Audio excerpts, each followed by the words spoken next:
for today because we went to church, so I had to adhere to that so we can get that one out of the way. All right. Any questions for Coach? I'll ask Jason. Oh, well, we're going to go right here first. You can go first. You can go first. We'll go right here first. We'll get to you. Patrick for JCTV. They say you have the toughest job in the Big Ten because you have to face people that physically are in a different position for years that you've never faced before. Sure. Talk about that process. Well, a couple things. Number one, you talk about the physicalness of the league, and that goes without saying. I would say if you look at us over the years, we've been pretty good at stopping the run. Being in the top five multiple times over the last couple of years. So I think that's something that we've done well. Looking forward to the challenge, and I understand that we're going to see a little bit bigger, a little bit more physical O-line, but we like to think that we'll be able to handle the challenge. And, going against a pro-style offense day in and day out in the run game that we see and having to defend the fullback, I think that's going to prepare us. Joe, since taking over the job on an interim basis last year, what are the biggest changes that you've made to this system, and also are there any freshmen that you're excited about right now? Well, yeah, I mean, the system is a system that's been in place, a system that I came in and worked under for 2 years, a system that I've seen been very successful. The blueprint is there, so we followed the blueprint. Now, there are some things that we need to, change and alter.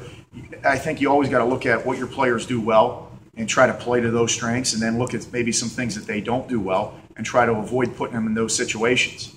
So you'll get a chance to see, what our thoughts are as the season, unfolds. And then as far as freshmen are concerned, I'm very excited about the group in general. We'll get an opportunity to put them in the stadium and see them scrimmage. That always kind of changes things. In my years in coaching, I've always kind of seen that when you get into the scrimmages in camp, you'll see some freshmen who maybe hadn't flashed during practice, but when it's kind of go time, they flash. And then maybe in some instances, guys who had done a good job when it was thud and wasn't, full go, will kind of take a step back. So we'll get a chance to evaluate that tomorrow and continue through the rest of the camp. Joe, you kind of touched on it in a previous question, but in terms of game planning, you guys are playing, I think, 12 brand new opponents this year. How does that kind of add to the challenge, considering you've never seen the personnel, never seen them at all? Well, it is a challenge. You just need to manage your time. We've been through all of our opponents and have initial thoughts on them from spring practice. We were able to handle it during recruiting, and we've got a plan in place to get all the things implemented. But I'd also like to think of it as the flip side too. We got 12 teams who haven't seen us before either, and have to prepare for the things that we do, and give us a little bit of advantage from that standpoint.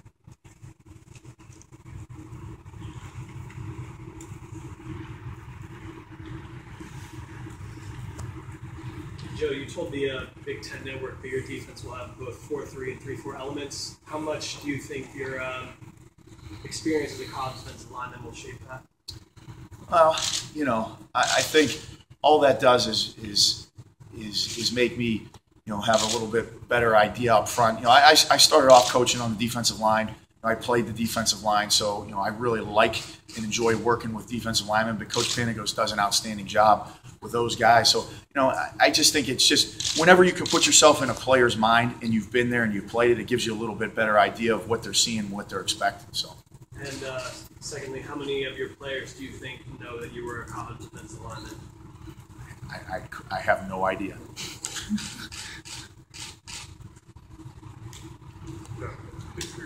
How much, when you're putting together your defense after last season, how much had to deal with mentally just getting past last season? Well, I think when you look at it, the bowl game, when we went into the bowl game, we were looking at it as a one-game season. And when we prepared for that game, I thought we had great attitude and effort, and we prepared very well for that game. And we went out and we played hard. So after that game was over, it was on to 2014. And I think the experience of the bowl prep kind of helped them turn the page. And then moving on to this season with new players, some new coaches on the staff, new opponents, we were able to pretty easily flip it and move on. Joe, how much did that bowl prep help you to get acclimated? It was good. It was good just to get an opportunity to step away, from some of the responsibilities I had. Although in the bowl game, I still was involved with the special teams, but get back into the defense. So it was good just in terms of getting me in that mindset again. But then you have the off season, you have the spring. When you kind of jump onto it, I've been a coordinator 2 different times in my career, Division III level, 1 AA level, so it isn't the first time that I've done it. Different stadiums, different people, bigger people, faster people, but still you're doing the same things. Coach, Rutgers has a good reputation of being a school developing D-backs. Are you trying to see the next level of D-backs start to develop in your program? Yeah, I think so. The guys that we put out there last year as freshmen who were playing as true freshmen, the Chaffees, the Barnwells, the Stevensons, they got a lot of great experience in game situations, and that's only going to benefit them moving forward. They're still early in their progression. We think back to the McCourtys and the Ryans and the Coopers and the Harmons. Those guys played a lot of football and were starters for multiple years, and we kind of remember the end of the road. There was a process to get them to that point, and we working real hard with those young guys, and we've seen great things from them in training camp, and are expecting to see big things from them this season. Coach, following up that,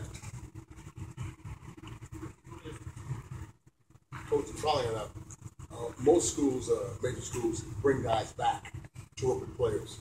Yeah. Has that worked with you? With regards to coming back and helping. Guys going on pros and come back to help the guys out. Well, at Rutgers, we always have guys that come back to practice, to spring games, and they always share some wisdom, some things that they've experienced. Maybe it's at the next level, or things looking back and seeing they appreciate now that they're at a different time in their life. So absolutely, anytime those guys get an opportunity to get around our guys, I think it's awesome because they have instant credibility. Because they're where our players want to be, and so I think it's awesome, and we embrace that. No doubt. No doubt. Joe, Ryan Dunleavy from Asbury Park Press. Could you talk about what went into from your angle, what went into switching Snyder and Longo's positions, and Longo specifically, what you see from him on the outside that makes you think that's the right spot for him? Well, the thing about Steven last year is he obviously made a lot of plays, a lot of tackles, TFL sacks, and he's been a very productive player for us. And so then you look at Snyder, who's a little bit of a bigger guy. Snyder is one of, if not the smartest player that we have on our defense. And so, the two positions, when you look at them, they liken themselves to those guys where they are now. And so Snyder being the guy that, sets the fronts and makes a lot of the checks. Steven being at the will position, who has an opportunity to play out in space and get involved in a playmaking role. And the second part of the question, I've been very pleased with Longa in training camp. He's had a great start.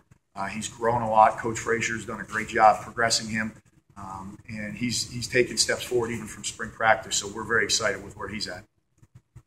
Joe, obviously your career has followed the same path as Rob Smith a lot of stuff along the way. I'm just curious what his impact has been. We were players together. He was a fifth-year senior when I was a freshman. So there was that portion of it, and then there was the portion of when we started coaching together. So it's been great. He's been a guy that has helped me along the way. He's been a guy that's given me opportunities along the way. Because being a Division III guy, and if you want to move up, you got to get an opportunity, and he's helped me with that. So that's probably where it's been the most influential. We're still close and talk on a regular basis. When you look at the pass yards given up last year, how much does it benefit this defense to play Big Ten conference rather than the Fresno State and SMU style of offenses? Well, there is a little bit different of attack, but if you're not able to defend the pass in 2014, regardless of what league you're in, you're going to see it and you're going to get attacked. It may not be, in 4 wides, 5 wides. It may be 11 personnel play action verticals down the field. So, we're not thinking of it in those terms. We identified that as something we need to improve at. We still need to improve, and we're working towards, having a great opener against a team that's going to sling it around. Time for 2 more. What do you see from the secondary and training camp in particular? The secondary has done a good job of communicating, and they've done a good job of getting in line, getting their assignments. So I'm pleased with that. So if you don't have that, you're going to struggle in pass protection. And so I'm pleased that we have that foundation. Now, the rest of camp, what we're looking to do is continue to make plays on balls, continue to be more aggressive, and continue to really just get better. Out of Dre, I think he's had a great start. He's flashed in a lot of the drills that we've done. And so we're going to get an opportunity tomorrow to see him in the stadium in a live situation and evaluate him and see how he does. Joe, we won't get a chance to talk to you again, so just what your first impressions of Washington State offense, and then just how much you guys put into that test based on a lot of the questions coming from last year. They're very good. They have very good receivers. Quarterback's a great player. When you talk about throwing the ball around in the air raid offense, Coach Leach, no one does it better than him. So it's going to be a tremendous challenge. Tremendous amount of respect for them and their program and what they've done and what Coach Leach has accomplished in his career. But as far as getting ready for that first game, I'm excited for it because it gives us an opportunity to put to rest some of the things, some of the questions. But it's a long process because it's not where you are at game 1, it's where you are at game 12, and then hopefully getting an opportunity to move on to 13. So, as Coach Friesian and I came in to hear him at the end, a mark of a good football team is a team that can improve from the beginning to the end. And those are the ones that have opportunities to win championships. Teams that peak or teams that don't improve during the year, those are the teams that don't. So it's a great challenge and a great attention getter for our players. But win or lose after that first game, we're moving on to game 2.